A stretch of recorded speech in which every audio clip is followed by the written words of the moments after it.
For the past 2 years, as part of the general plan study, Pasadena reached out to the community for their ideas on how to shape the growth of the city. The ideas were narrowed down to 4 alternatives in the direction people want for Pasadena. Residents recently completed a general plan survey to vote on those 4 alternatives. The votes are in, and Pasadena City Planner Vince Bertoni is here to share the results. Thanks for being here, Vince. Thank you. So really briefly, tell us about the 4 alternatives people had to choose from. Well, first off, when we looked at areas that we were asking folks to see what they wanted to see, whether they wanted to see change or not, we were only looking at a small part of the city. Over 90% of the city we're looking at not changing at all. Okay. But in that smaller part of the city, we're really looking at 4 different alternatives that we wanted people to give us their opinion about.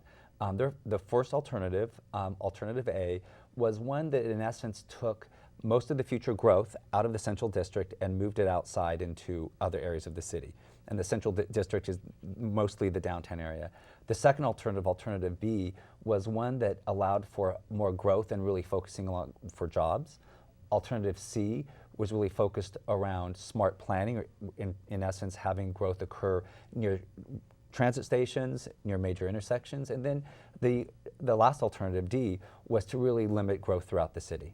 Okay, and what did people want from those alternatives? Well, the results were somewhat mixed, to be honest with you, and that's what happens, I think, when you survey a lot of people about something that's very complex. I think it's pretty clear that most people wanted some type of growth in the city. Mm-hmm. They wanted to make sure that it was focused around the transit. So the one that Alternative C was the one that was most popular. The one you said was smart. Yeah, the smart growth or the smart planning one was the one that in general prevailed throughout the city. But it was a complex results that I would say there is also some mixed feelings about how growth should be in our central district. Okay. Well, now what do you know when you did say that it was talking about just a specific part of the city. Now, one of the things that you've done in coming into this role is you've taken walking tours, with different neighborhood groups and visiting different neighborhoods. Right. What does this mean for other groups? Do they feel like they're still a part of the city? Do they feel like they're going to still get the same services and planning that the Central District gets?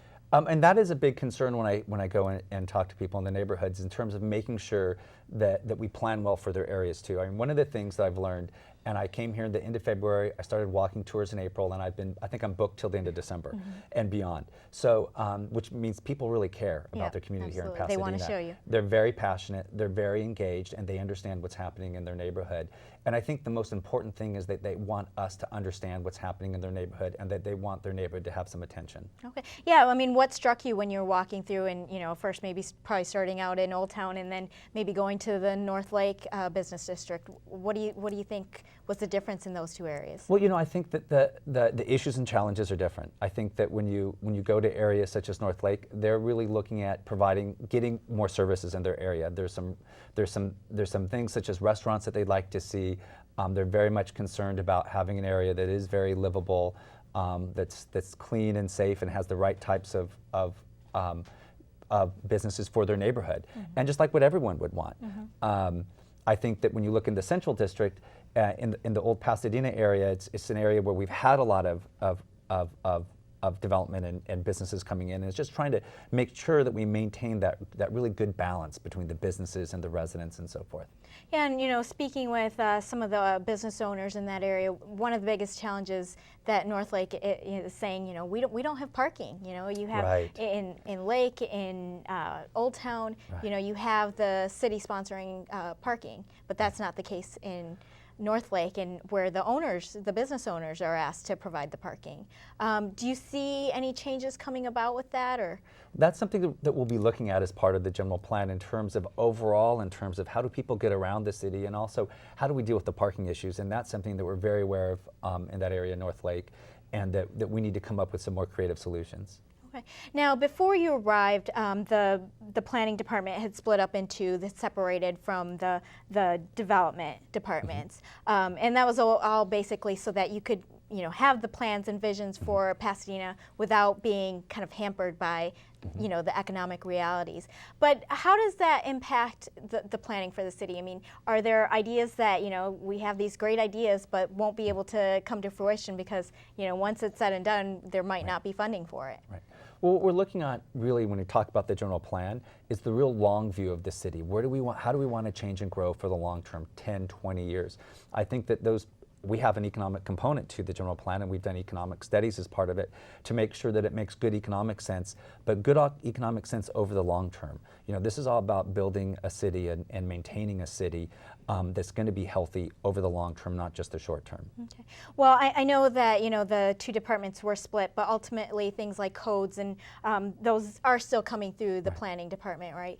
And some of the businesses that we've talked to and have read about in the summer feel that the city's kind of going too far in code enforcement. I was just thinking, of Patty Cakes was a local bakery that had a mural on the side, and we're being charged. We're potentially going to be charged all these fees for having a nice display on their store. What do you think about balancing the codes for the city and still letting businesses stay open? Right, and that's really an issue of the codes and not the code enforcement. I think one of the things that we do is we try to balance that in terms of our code enforcement is out there to enforce the code evenly and fairly throughout the city, and it's largely complaint driven. So we send code enforcement out there when someone complains. But that's about having your code itself, not your enforcement, actually strike the right balance between protecting neighborhoods, making them vital, good places that people want to be, and letting people have reasonable operations of their business. Okay, so enforcing those codes smartly, looking at it in a specific case, basically. Is that what you're saying? Well, I think that we enforce our codes fairly and evenly. Okay. Sometimes people may not like what the code says, and then we can take a look at that and see if that is the right way to do it. Okay. Well, just looking at Pasadena, how is it going to set itself apart, looking at the long vision for it, from places like Glendale, who right now, they're really revitalizing. A lot of the businesses are going over to Glendale. Consumers are heading over to Glendale. How is Pasadena going to compete? Well, Pasadena has actually been very successful over long term, and I think what's made Pasadena very successful is it really was in tune with what kind of city it was. If you look at the successes of old Pasadena, that's a good example in terms of where we took a look at what our strengths were, which is this really great, vibrant, historic core, and we built upon it and made it someplace that's rather unique in Southern California. And I think what we have to do in Pasadena is really build upon those strengths. Okay, and you're coming from LA and Beverly Hills, so what are you bringing along with you from those places? Pasadena is a very diverse city, and someone has described it to me as a small big city because it's very diverse. It's got variety of people, variety of businesses, and I think LA is a very diverse place. So bring some of the experience of diversity, but this is a community also that is very engaged and very sophisticated.